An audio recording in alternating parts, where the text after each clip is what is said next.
खूबसूरत रहती है। इसलिए आप बहुत बहुत इस पवित्र स्थल से सभी महानुभाव जो यहाँ हमारे विराजे हैं, चाहे राम गोपाल जी है, चाहे सुभाष जी है, चाहे पप्पू राम जी डारा है, बहुत सारे, मैं सबके नाम नहीं ले सकता, माफ करता हूँ। इन संतों का बार बार प्रणाम करते हैं हम समाज कि इन्होंने अपने जीवन को कुछ नहीं समझा और अपने धर्म को समझा, अपने बलिदान को समझा और इन्होंने कुछ कर दिखाया। और मैं और भी बता दूं, हमारे यहाँ बीकानेर का प्रशासन आईजी से लेकर एसपी तक यहाँ मेले में जायजा लेने आए, उन्होंने मीटिंग की, उन्होंने कहा आप समाज को हम धन्यवाद देते हैं। संयमित और बहुत ही अनुशासनबद्ध तरीके से आंदोलन ऐसा दुनिया में हमने नहीं देखा और लाखों की तादाद में आए आप।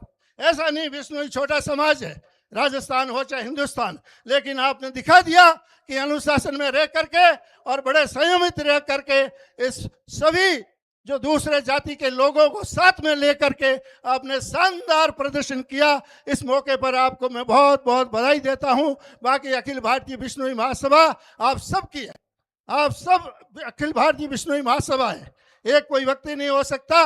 इसलिए इस अखिल भारतीय बिश्नोई महासभा ने हमारा जो कार्य चल रहा है, पूर्वजों ने बहुत बढ़िया यहाँ जमीन वगैरह लेके रखी है, जिससे हमारा निर्माण कार्य बहुत सुंदर हुआ और भव्य बने।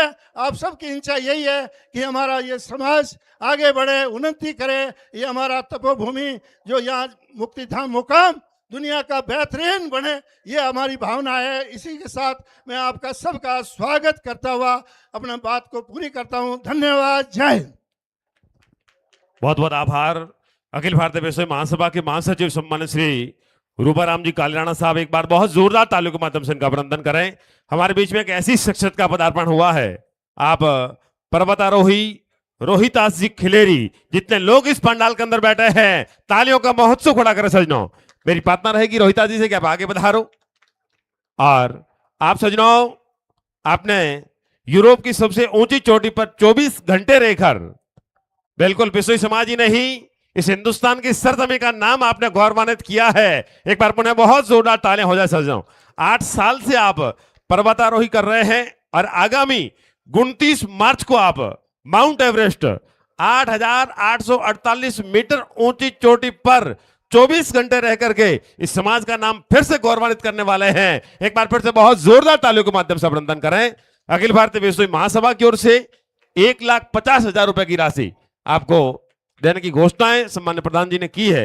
आइए अब मैं निवेदन कर रहा हूं श्री रोहितास जी से कि आप आए और अपना उद्बोधन यहां से दें। श्रीमान रोहितास जी खिलेरी, आभार।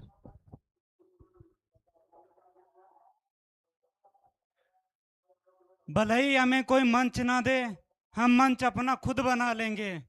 जो समझते हैं खुद को सितारा चमक कर देंगे, उसकी फीकी और सूरज खुद को बना लेंगे।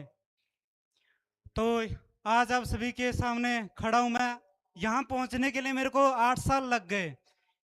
8 साल पहले मैं जब यहाँ बोलने के लिए आया था, तब मेरे को यहाँ मंच नहीं दिया गया था।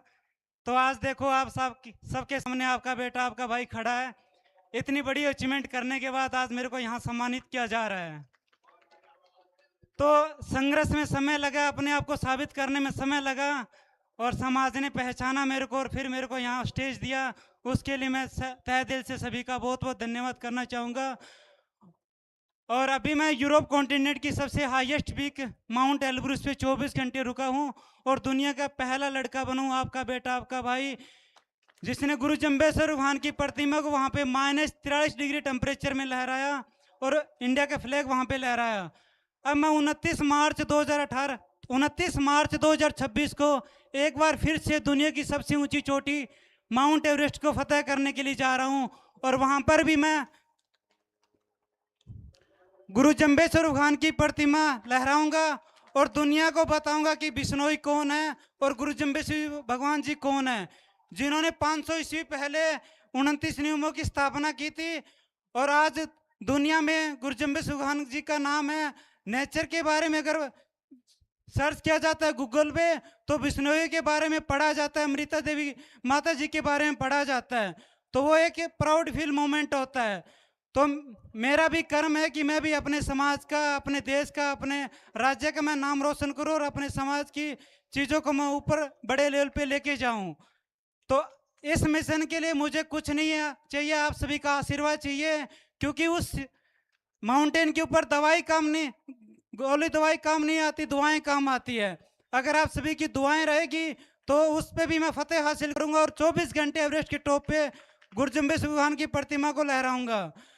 और मैं बच्चों के लिए, उन जो पढ़ने वाले स्पोर्ट्स फील्ड वालों के लिए एक मैसेज देना चाहूँगा कि ज़िंदगी में एक टारगेट बनाएं, चाहे स्पोर्ट्स फील्ड में हो चाहे स्टडी की फील्ड में हो, उस टारगेट के लिए आप लगे रहें। एक दिन आपको सक्सेस जरूर मिलेगी, और वो सक्सेस तभी आपको मिलेगी जब आपका मन स्वच्छ होगा, आपके कर्म अच्छे होंगे, क्योंकि भगवान उन चीज़ों को देखता है। अगर किसी के प्रति आपके मन के अंदर द्वेष भावना है तो आप कभी भी कामयाब नहीं हो सकते। तो मेहनत करते रहिए, कर्म करते रहिए, भगवान आपको एक दिन सफलता जरूर देगा। जय हिंद, जय भारत।